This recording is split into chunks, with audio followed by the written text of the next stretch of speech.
Welcome back to students are classes.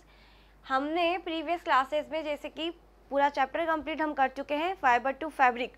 साथ ही साथ हमने क्या किया है बच्चों, एक्सरसाइज नंबर 1 जो है हमारा मॉड्यूल डिस्कशन में वो हम कवर कर चुके हैं। और उस मॉड्यूल डिस्कशन में मैंने आपको साथ में उसका पूरा रिवीजन करवाया था कि किस तरह से हमने पूरे चैप्टर के अंदर क्या क्या पढ़ा है। एक बार मैं आपको शॉर्ट में फिर से बताती हूँ कि हमारा जो चैप्टर था रिलेटेड किससे है बच्चों, फाइबर टू फैब्रिक, जिसमें हमने 3 सोर्सेज से फाइबर्स को ऑब्टेन किया था।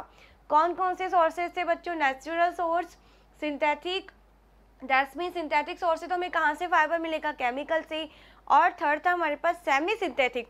तो सेमी सिंथेटिक जो सोर्स है बच्चों, उसका मतलब क्या था, हाफ, दैट्स मीन्स कहाँ से मिल रहा है, मिल तो हमें नेचुरल सोर्स से रहा है, प्लांट से, प्लांट के सेलुलोज से, और उसको हमने कन्वर्ट कर दिया था किसमें, केमिकल की हेल्प से फाइबर में कन्वर्ट कर दिया। तो इसीलिए हमने क्या किया, उसको सेमी सिंथेटिक की कैटेगरी में रखा है ना, यानी कि आपने सिंथेसाइज किया, मैन्युफैक्चर कराना पड़ा ना उसको, तो कौन सी कैटेगरी में आएगा, सेमी सिंथेटिक की कैटेगरी में आएगा। नेचुरल सोर्सेज में हमने क्या पढ़ा था, 2 कैटेगरी में डिवाइड किया था, प्लांट एंड एनिमल में, है ना। और प्लांट में सबको पता है as usual 3 mainly further division हुए थे। कौन कौन से हुए थे? स्टेम फाइबर, लीफ फाइबर और फ्रूट फाइबर, सबको पता है। प्रोसेस अच्छे से याद रखना है हमें इन सब का। राइटिंग प्रोसेस किससे रिलेटेड होता है बच्चों? जूट से। स्पिनिंग, वीविंग और नीटिंग, तीनों ही स्टेप कहाँ पर होंगे? सभी फाइबर में, फाइबर से फैब्रिक बनाने के प्रोसेस में कॉमन प्रोसेसेस होते हैं। कार्डिंग प्रोसेस पूछूं अगर मैं आपसे, किससे रिलेटेड है बच्चों? कार्डिंग प्रोसेस जो है वो हमारा किससे रिलेटेड था? वूल इंडस्ट्री से, है ना।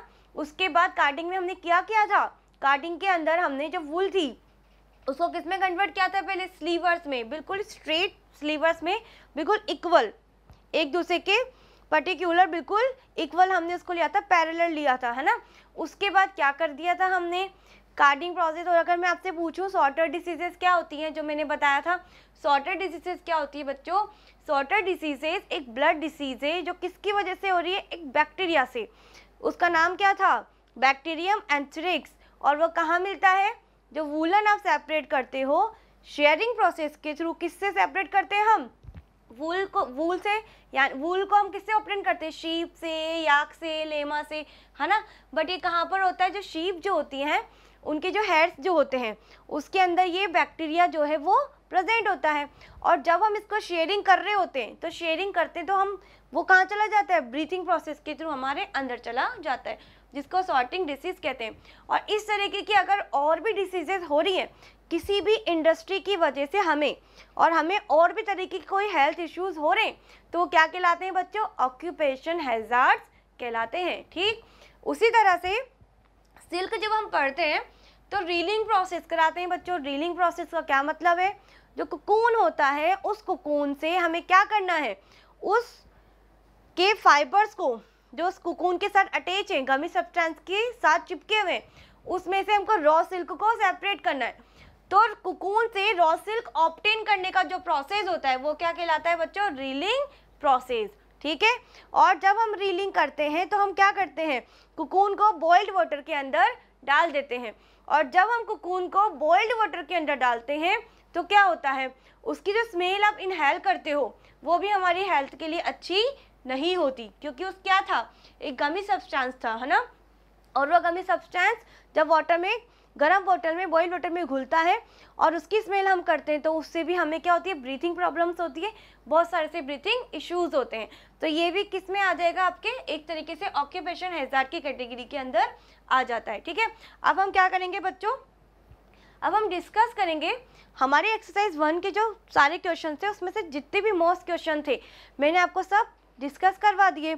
अब नेक्स्ट जो हम डिस्कस करने जा रहे हैं यहाँ पर, किसको करने जा रहे हैं? एक्सरसाइज नंबर 2 को। तो एक्सरसाइज नंबर 2 का फर्स्ट क्वेश्चन मैं आपके सामने लेकर आती हूँ। ठीक है। फर्स्ट क्वेश्चन क्या है बच्चों? Which of the following stages in the life history of A silk moth produces silk fibre.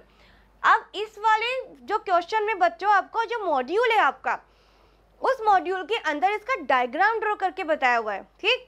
तो फर्स्ट जो स्टेज जो थी जो उन्होंने ड्रॉ की हुई है वो किसकी थी, सिल्क मॉथ की।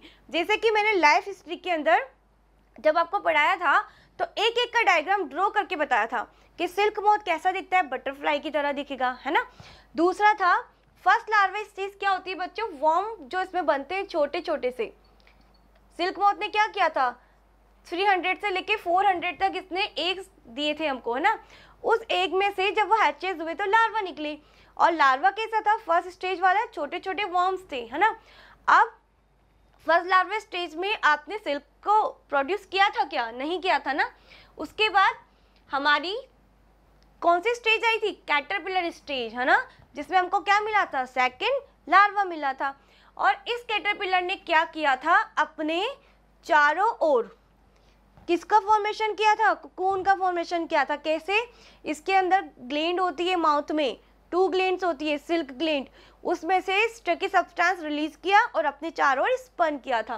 तो अब आप मुझे बताओ कि कौन सी स्टेज में इसने, लाइफ हिस्ट्री की कौन सी स्टेज में हमको सिल्क फाइबर ऑब्टेन होगा, कौन सी स्टेज में होगा, कैटरपिलर से होगा, है ना, क्योंकि कैटरपिलर ही इसको बनाएगा। और कैटरपिलर जब बन चुका होगा तो वो किस में कन्वर्ट कर देगा फिर उसको, सिल्क फाइबर में, ठीक है। तो कौन से स्टेज में मिलता है हमको, कैटरपिलर स्टेज में। तो हमारा आंसर क्या है, सी, ठीक है। Question number 3, match the column 1 with column 2।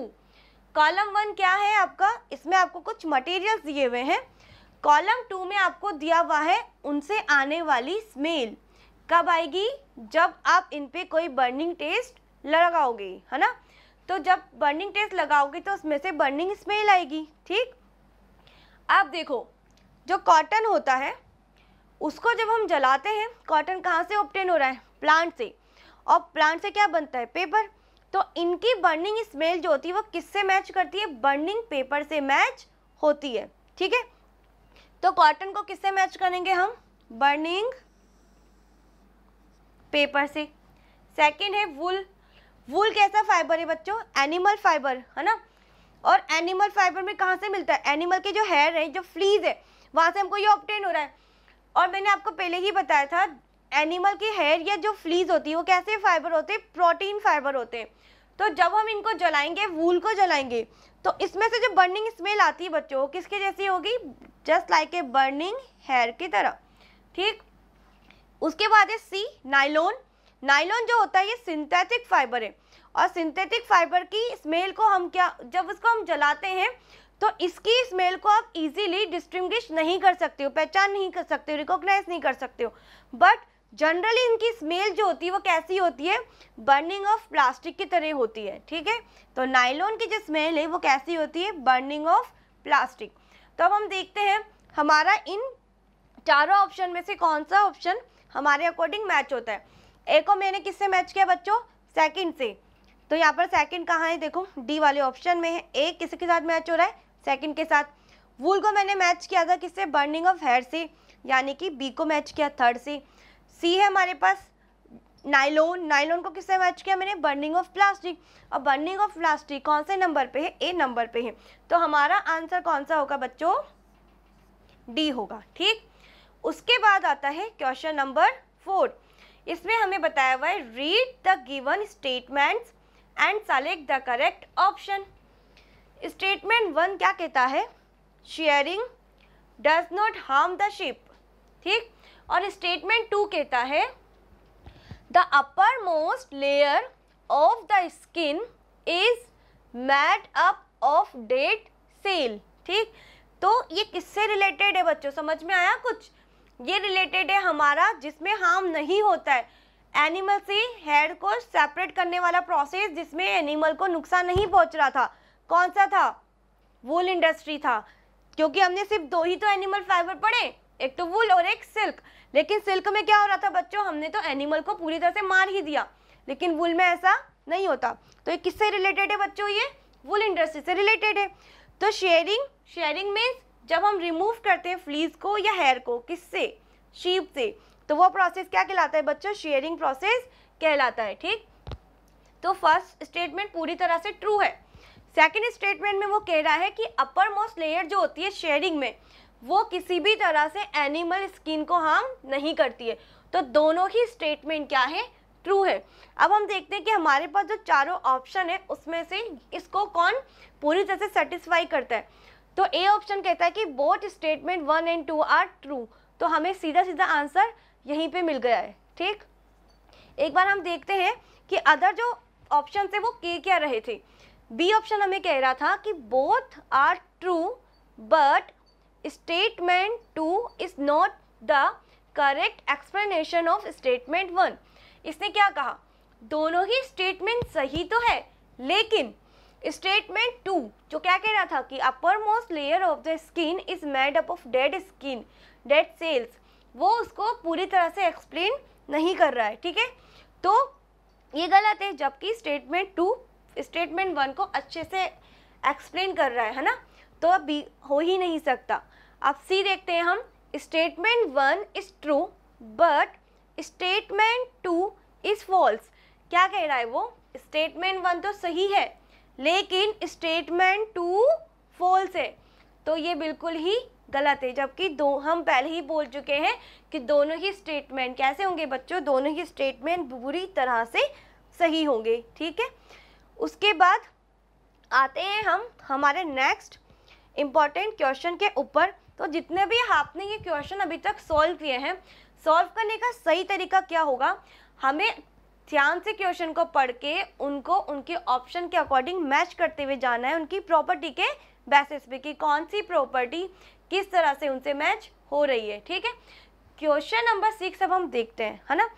Burning piece of wool fabric smells like burning hair, this is because both wool and hair are made up of. अब देखो, इसी तरह से क्वेश्चन आपको घुमा कर देंगे। जस्ट अभी अभी हमने ये क्वेश्चन अभी सॉल्व किया था, जिसमें मैंने आपको क्या एक्सप्लेनेशन दिया था कि वुल कैसा फाइबर है, एनिमल फाइबर है, और एनिमल फाइबर है हमें कहाँ से मिल रहा है, किसी एनिमल के हेयर से। तो जब हम उसको जलाएंगे तो स्मेल कैसी होगी बच्चों, बर्निंग ऑफ हेयर की तरह। और ये कौन सा फाइबर होता है, प्रोटीन फाइबर। तीनों ही चीज़ों को एक साथ लिंक करके चलना है आपको। तो यहाँ पर इसने आपसे यही पूछा था कि जो आपने किसको जलाया, एक वूल फैब्रिक का एक पीस लिया आपने और उसको जलाया, और उसमें से कैसी स्मेल आने लगी, बर्निंग ऑफ हेयर की तरह। तो बोथ वूल और हेयर बताओ किससे मिलके बने हुए होते हैं, कौन से टाइप के फाइबर होते हैं। फर्स्ट बताया हुआ है प्रोटीन, तो कौन सा फाइबर होगा, प्रोटीन फाइबर होगा। फैट फाइबर होता है क्या कभी, तो नहीं। विटामिन फाइबर होते हैं कभी, नहीं। डी कार्बोहाइड्रेट्स, नहीं, तो ये भी रॉन्ग। तो सही आंसर क्या है बच्चों हमारा, प्रोटीन फाइबर। क्वेश्चन नंबर 7 देखो, इसके ऑप्शन में आपको अभी यही समझा दूंगी। क्वेश्चन नंबर 7 में आपको दिया था कि your mothers goes to buy a woollen shawl from the market, the shopkeeper takes out a small string of yarn from the shawl and burns it. It smells like a burning plastic. आगे question में आपसे यही पूछा है कि जब उस shawl के अंदर से बर्निंग प्लास्टिक की तरह स्मेल आ रही है, तो क्या आपकी मम्मी को वो शॉल खरीदना चाहिए या नहीं। अब देखो, ये क्वेश्चन क्यों पूछा गया है, क्योंकि मैंने आपको बताया था कि जो वूल होती है वो कैसा फाइबर है, नेचुरल, बट उसी ही की तरह सेम टू सेम टिप तो दिखने वाला एक फाइबर होता है जिसको हमने कहा था एक्रिलिक, है ना। और वो कहाँ से मिलता है हमको, वो होता है सिंथेटिक फाइबर।